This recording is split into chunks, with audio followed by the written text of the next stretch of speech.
নোয়াখালীর দ্বীপ উপজেলা হাতিয়ায় যাতায়াতের একমাত্র মাধ্যম নৌযান। এই রুটের ঘাটে কোনো পল্টন নাই। যাত্রীরা সাধারণ পানি ও কাদার মধ্য দিয়ে ট্রলার, স্পিডবোটে ওঠানামা করতে চরম ভোগান্তির শিকার হন।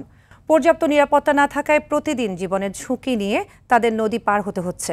সি ট্রাক চলাচল না করায় বাধ্য হয়ে ঝুঁকি নিয়েই মালবাহী ট্রলার ও স্পিডবোটে পারাপার হতে হয় যাত্রীদের। ধারণ ক্ষমতার অতিরিক্ত যাত্রী নেয়ায় প্রায় ঘটে প্রাণহানির মতো ঘটনা। হাতিয়া প্রতিনিধি ইসমাইল হোসেন কিরণের রিপোর্ট, জানাচ্ছেন লামিয়া তানজিন মাহমুদ।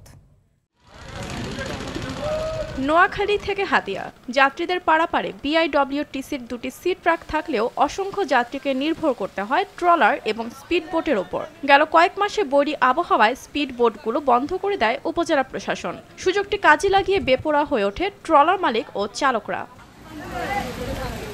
ট্রলারে মালামাল ওঠানোর পর যাত্রী ধারণ ক্ষমতা থাকে প্রায় ১০০ জন। তবে ট্রলার মালিক ও চালকরা যাত্রী তুলছে ১৫০রও বেশি। পর্যাপ্ত নিরাপত্তা না থাকায় প্রতিদিন জীবনের ঝুঁকি নিয়ে তাদের নদী পার হতে হচ্ছে।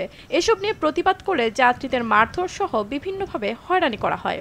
আমরা হাতিয়ার মানুষ কত যে নিরাপত্তাহীন ভুগতেছি এটা বলার মতো না। বর্তমানে আপনার আকাশের ওয়েদার খারাপ, এরপরে বোর্ডে মালও নিছে, অনেক যাত্রীও নিছে, এটা সম্পূর্ণ ঝুঁকিপূর্ণ। অতিরিক্ত ঝুঁকিপূর্ণ নৌকাত করে এত মানুষ ওঠার প্রয়োজন ছিল না। এগুলো মাঝপথে গেলে ডুবে যাওয়ার সম্ভাবনা থাকতে পারে। এখানে যাত্রী অনুযায়ী ওই পরিস্থিতির মধ্যে যে অনুকূল আছে এখানে সবই সম্পূর্ণ ঝুঁকিপূর্ণ। অনেক ফাড়ি দায়িত্ব, অনেক লং টাইম জার্নি এখানে। এদিকে নিষেধাজ্ঞা অমান্যকারীদের বিরুদ্ধে অভিযান চালানোর কথা বলেন উপজেলা নির্বাহী কর্মকর্তা। যে সময় দেয় তখন তার সারাদিনের অবস্থা তারা দেখে দেয় না।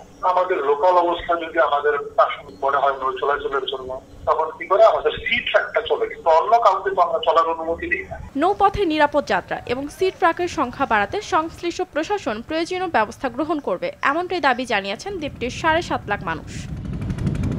লামিয়া তানজিন মাহমুদ, RTV।